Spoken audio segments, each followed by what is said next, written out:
This is Dr. Stephen Cangiano. I am the president and co-founder of RDT.Media and Events with its online companions, relationship-development.com and humanity-upgrade.com. Today, it is my pleasure to invite Jeanette Schneider onto the show. She has contributed greatly. I don't know if you know this, Jeanette, but you have 15,000 downloads on our site. And you also have the videos as well.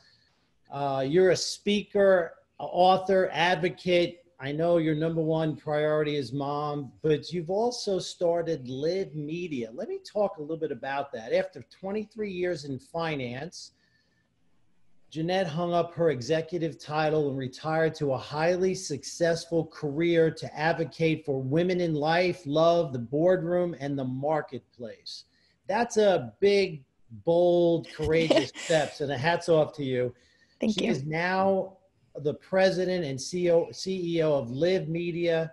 The team at LIV is reimagining the wellness industry, which of course is very close to our hearts, and clearing the way for healthier humans. Never been a more important time in history to do that.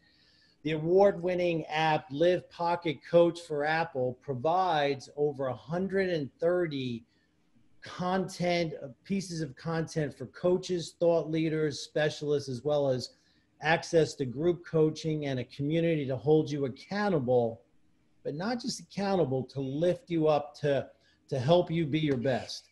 Jeanette is also the founder of Law Advocacy, and I could go on. We could spend the whole day on her credentials, but that was a good potted version of because you've done so many things. Is there anything else you would like to add there? I mean, honestly, it's the bio is boring. I'm just, my biggest accomplishment is mom. So that's, yeah, I think you've got it. Yeah. And you're also about to approach 100 podcasts. You're closing in on that number, and that's amazing. That's not an easy thing. A lot of them just kind of fade away, but you're really doing a great job there, and I've actually watched them. Well, what do you mean, and I'll put you on the spot, what do you mean by reimagining wellness? Because that has never been a more important topic with the last 4 to 5 to 6 months. I think, well, especially now with what's happening in the world, wellness is kind of, everyone wants to approach it. And in the past, it was you'd go to a conference, you'd get a book, you would follow someone on social, you would look at or listen to a podcast. And I think those are all well and good, but I think the delivery and the way that we approach them, a lot of people who are coming into the wellness space are confused because of the number of options, and sometimes there are barriers to entry. Some of the conferences were extremely expensive.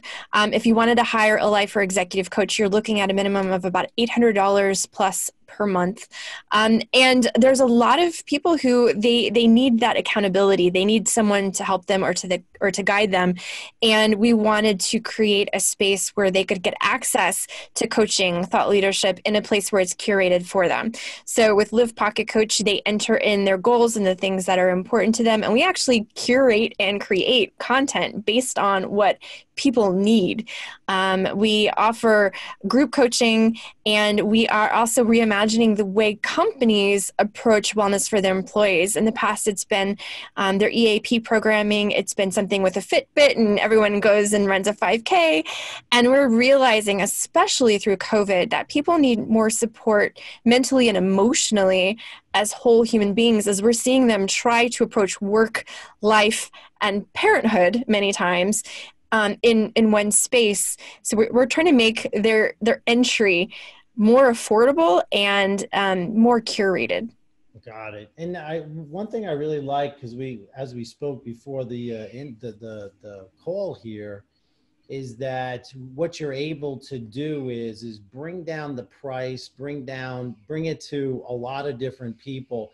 Give us an example of how you're doing that. You say curate. Some people might not quite understand. If you could get a little granular, because I think people would really appreciate what you're doing.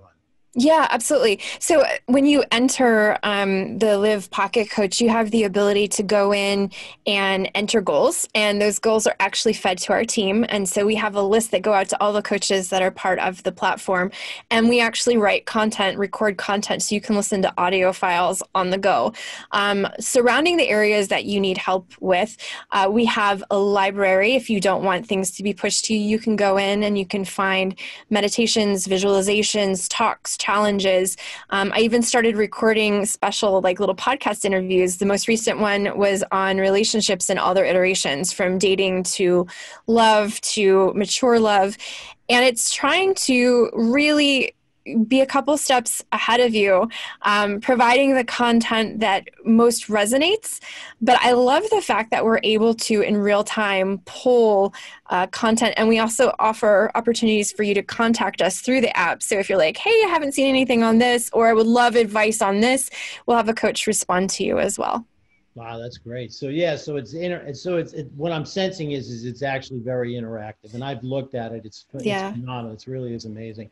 thank you. One thing you did say, and just to get into this a little bit, is that corporate wellness hasn't met its initial, because they've been talking about it since the 80s and 90s, and it really hasn't fulfilled what the promise it initially had. And you've been in that world. What do you think the gaps are, and what can people do themselves?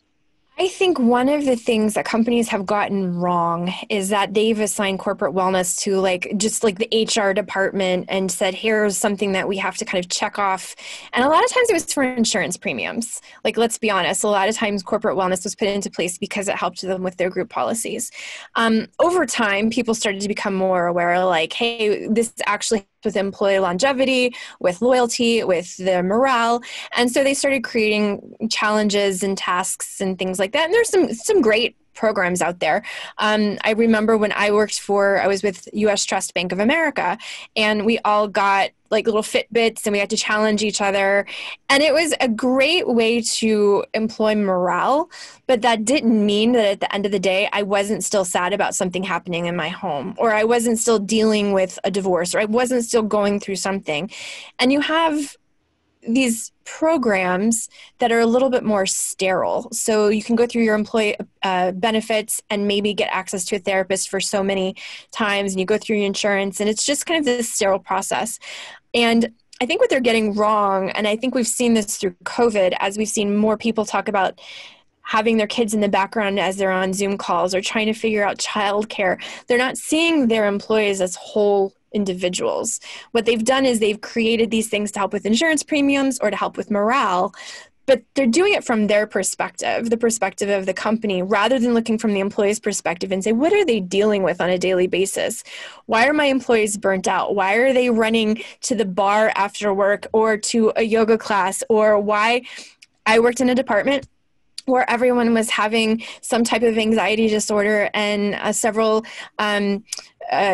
eating issues, and the entire department was stressed out. But rather than dealing with it, they would just keep having like potlucks. They're like, let's all get together and eat food together and it'll make us feel better. And it was just adding to the issue. So I think companies from this perspective, especially during COVID, really need to look at their employees and say, what do you need from me? What do you need from us as an organization to feel healthy and able? I think our companies need to look at their employees as their partners as opposed to cogs at times. Yeah, no, that makes a lot of sense. And I haven't looked at the literature in a while, but the cost savings, the lack of absenteeism with a really good, robust mental, emotional, and physical wellness system, it's incontrovertible Yeah. if it's done right. Now, one thing you hit on, again, this is critical. We live in the greatest moment of change in human history, super stressful. People are isolated. You talk about relationships. I know you write a lot about relationships. What can people do now in these crazy times to really start to get back their mental and emotional health? Most people enter the wellness with diet, and Mm-hmm. that's just the entry point. But ultimate goal is to balance all three. 100%. And I think, you look at, and I think it even goes further than that. You look at your body, you look at your mental health, you look at your relationships, you look at your ability to create, you look at your financial health. All of these things are so incredibly important. Right now, specifically, I think for especially those who've been struggling, it's kind of recognizing that your physicality and your emotions are affecting every part of you, and you can take control of that. So one of the things that I recommend is moving your body, learning and getting into the habit of moving your body every single day, even if that's going for a walk, if that's meditation, what have you. I think so many people are kind of in a passive stance with their own mental, emotional, and physical health, that if you start just making some physical changes, if you just start making some changes and create more of a,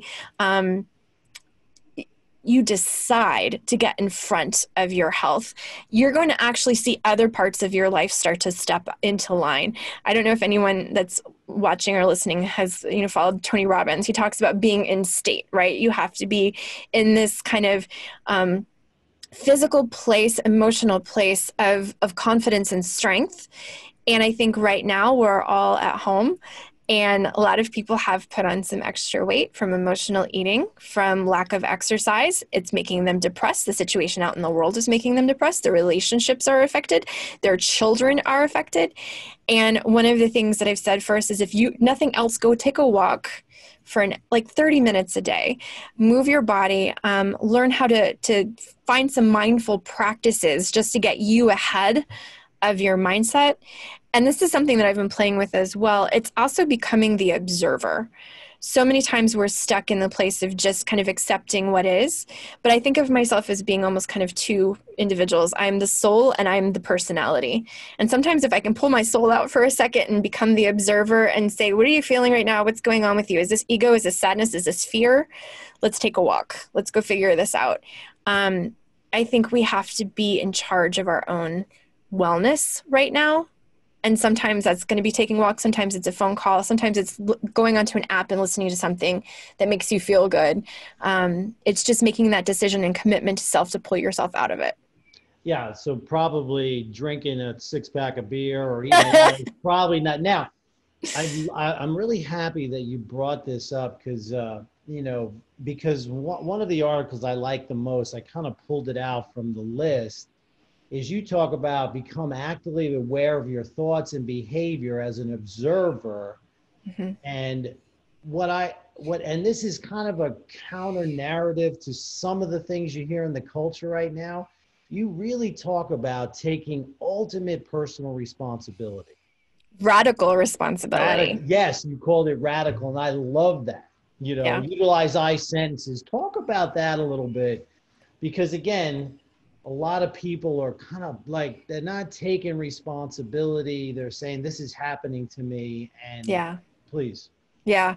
And I think that there's so many cliches and memes out there that are sweet to share, but you really don't wrap your arms around it, right? It's the whole I am responsible for my own health. It's all these people share things, but they don't really pay attention to the importance of taking that responsibility and creating your own life. We have a tendency to point outwards. We have a tendency to say don't feel bad. We're going through a tough emotional time. Yes, we are. Don't feel bad. Give yourself a break. If you need that ice cream, you can have it. Okay, that's cool for a period of time, but we've now been out this for about 6 months. It's time to take responsibility for your own mental and emotional health. And it's not to diminish anyone's pain, because we're all going through it. But I think at some point in time, you have to start looking externally and say, I am the only person responsible for how I get out of this, for my relationships. And that's a mind blower for some people, as if you say you have to take responsibility for your toxic relationship. What?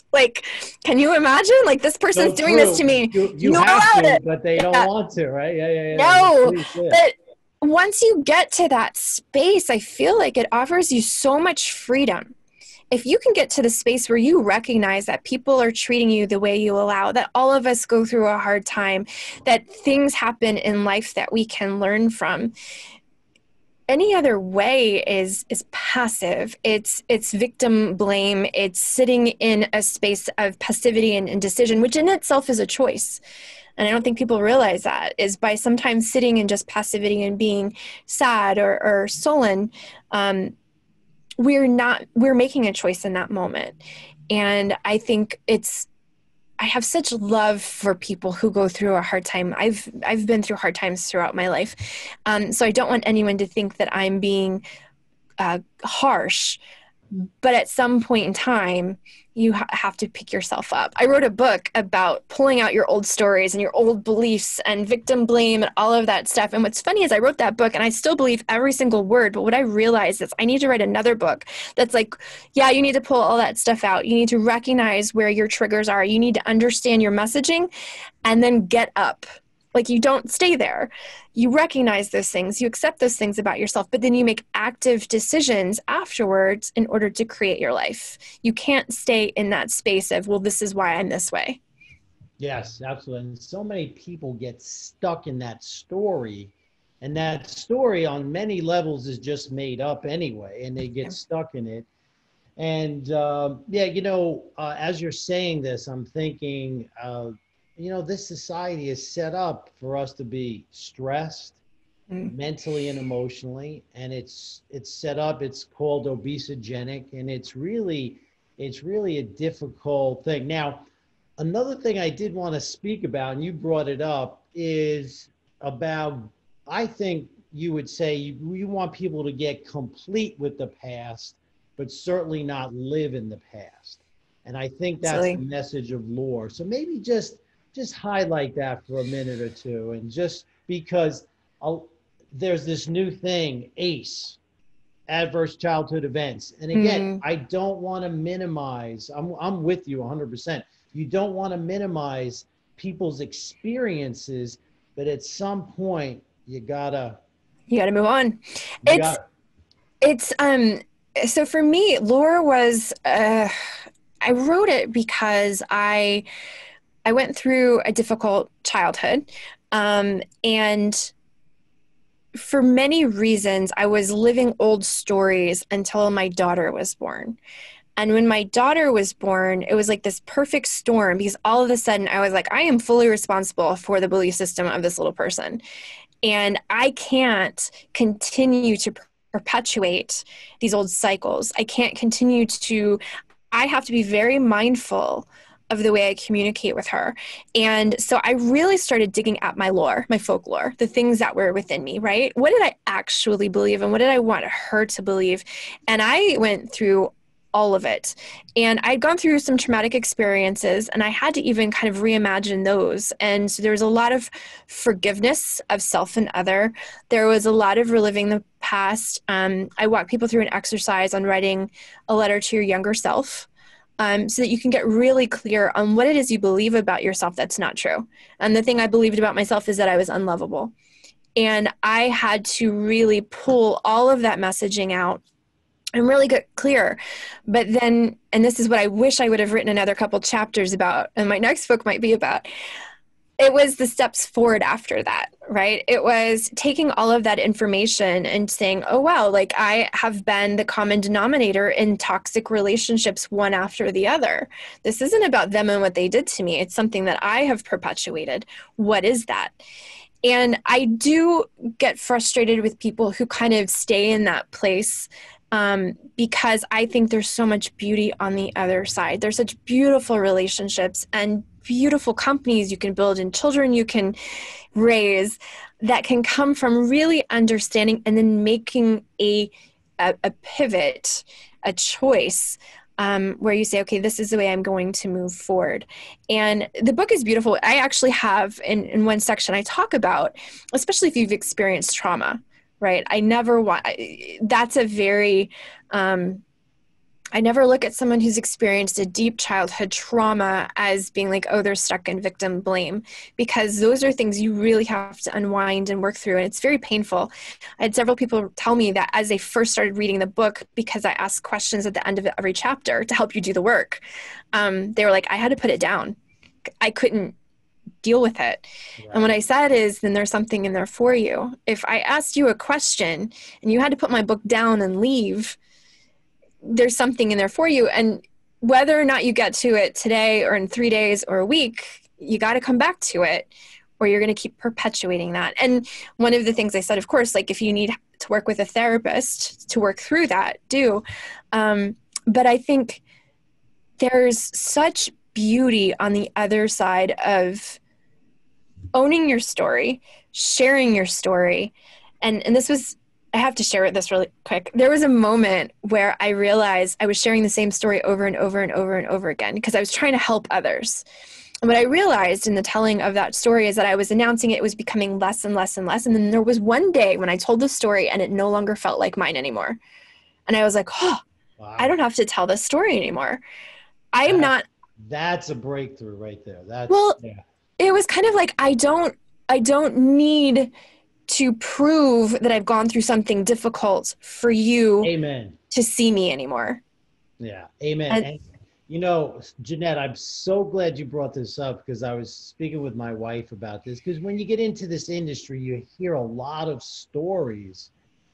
And sometimes I'm like, I don't want to, you know, you don't want to be judgmental, but you certainly want to be discerning. You know, you want to say, okay, it's time for that person to let that story go and to evolve beyond it. And I like the word lore because it almost has a mystical, like it's not entirely real because it's in the past. And it's really who you are today. So part of it's great because it made you who you are today, but part of it, and that woman who's reading your book and getting stuck, it's more important for her to move forward. And I think, I'm sure that's the message you gave her, which is really, really great. Yeah. So yeah, a lot of stuff, a lot of great stuff there. One thing I will say to you is that when you finish a book, and I've done one, well, I've done 3 or 4, but ebook, you know, you always like, wow, I got to, you know. And so that's what keeps you going to the next one. Oh, I should have done this. And I said 2 more chapters. The book's great as it is. And now it's just, you're going to evolve to the next one, which is really, really good. Yeah. Another thing in this one article I pulled out is you talk about gratitude. And again, a lot of people talk about gratitude, but I think you have a different spin on it that's crucial. You say, find reasons to be grateful for all of the traits. Talk about that for a minute.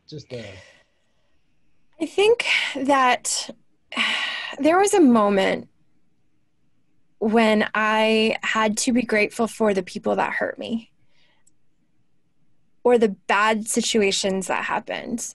And I had to do it for both of us. And I know that sounds really strange because some people have had terrible experiences. And I had a couple of experiences that were incredibly traumatic. And I can be grateful for my daughter. I can be grateful for the life that I lead. I can be grateful for the food that I have. But can I be grateful for the person that broke me? Can I be grateful for the person that hurt me? And not in some strange trauma bonding way, but grateful for what I learned. There was an experience I had where I was sexually harassed by a client of mine when I was in finance. And then he sued me when I declined. And it was 2.5 years of litigation. At the same time that I ended up going through a divorce with my husband. And then I was in a car accident and there was a lawsuit involved with that because I was injured. So I went through 3 lawsuits in the course of a period of time, all with very strong men. And I could have allowed that to make me bitter, and I could have allowed some of the things that came out of those and things that were said to really damage me. And there was a day where I was just like pulled my shoulders back, and I was grateful for every single one of those situations and those people, because I was like, I am so strong. I have come through, so I'm afraid of nothing. If you can go through 3 lawsuits with 3 like very strong men in a very short period of time, get to the other side of it, and still have your wits about you, I was proud of myself. And that was one of those moments where, instead of being a victim and instead of being someone who's like, this keeps happening to me, how did this happen to me, how is it, and I could have just literally just sat in a corner and cried for, the length of time that it took. But even to this day, as I build the company that I'm building now, and I'm dealing with legal and investors, and I'm like, I got this. Like, Right. I'm so grateful for those things that happen. And so that's just an example. I think you have to find space where you can be grateful, even if it's not for the individual, but it's for the thing that you learned about yourself, or how you came out a little bit stronger, or how the iron was forged in that flame. And it's, again, a choice. You have to make a decision and a commitment to yourself that your mental health and your future life is worth that action. And it has nothing to do with them most of the time. No. It has to do with you. Yeah. And I think something else you hit on, those experiences have helped you become more understanding in LIV Media, of course, but also more understanding as a mother. Oh, 100%. So I don't have a story. My father was difficult. My mother more than balanced out for it. But for me, I always saw this contrast, diametrically opposed. And it was easy for me to choose the right path because I could see the two. So I was lucky. And, so that, okay. So that was one of the better explanations of gratitude I've ever heard. So, oh, good. Yay. Yeah. Because a lot of people, just be grateful. And it's not. One experience I will tell you, I was in a business where part of the training was a mental and emotional group training. And what we did is we took adverse events in life and wrote them on a paper and threw them in a pile and burned them and stomped on them and that kind of thing. Sure.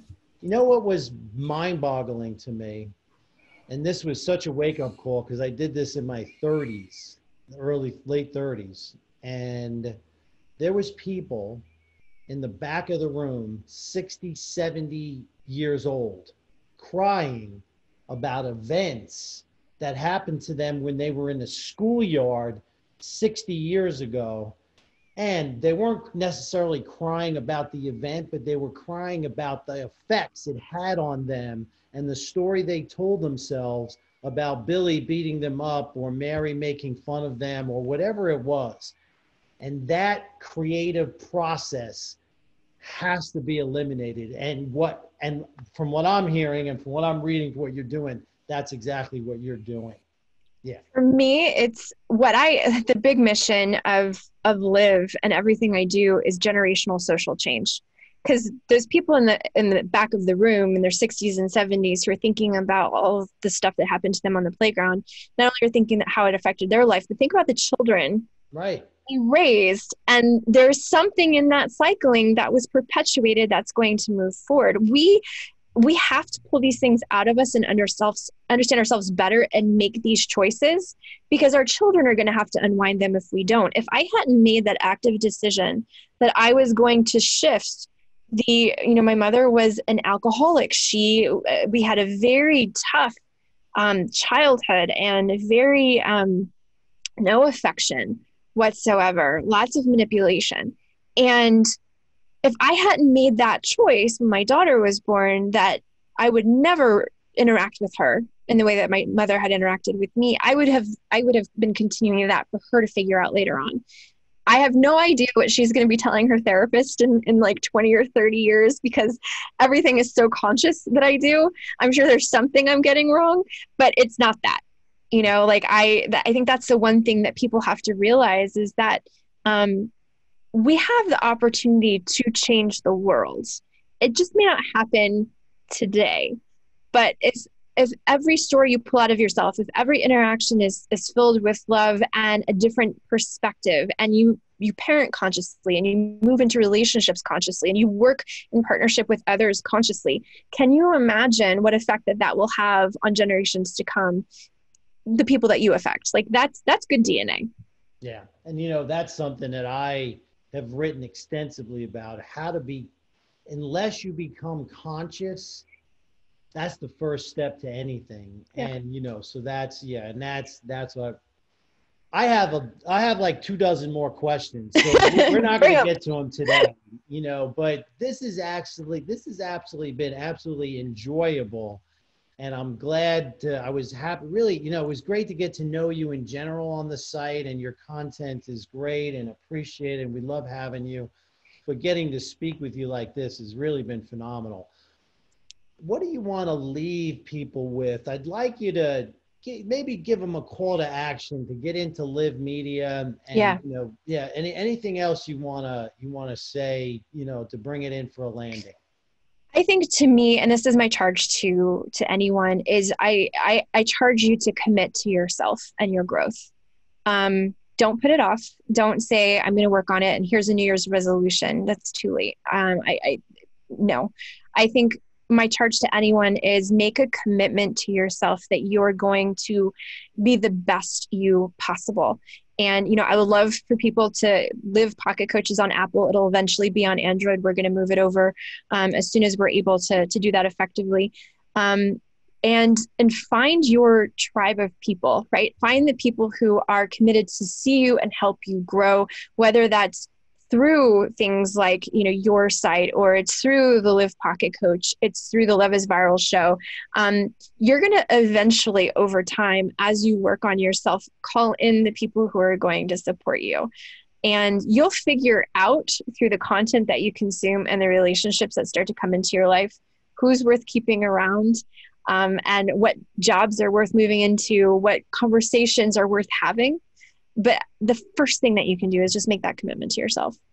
Yes, absolutely. And that's what led us to you, because we started as a small, my wife had a lot of expertise, and this, you know, and everything you've done is really just phenomenal. I love what you're doing. And here's why I love it, because I really dive deep into this. Outside of the context of a relationship and the community that you're trying to build, it's very difficult, correct me if you think I'm off base here, for people to make substantial change in their life in isolation. And what you're doing is bringing it together, giving them what they need when they need it, and not a crazy cost, which a lot of people can't burden right now. So that's where I think the contribution you're making is phenomenal. So thank you. I thanks for appreciate being that. here. Of Thanks course. for being here. This is Dr. Stephen Cangiano, President, Co-founder of RDT.Media Events, with its online companions, Humanity Upgrade, Relationship Development. Thanks, Jeanette, for being here with us today. Thanks for watching.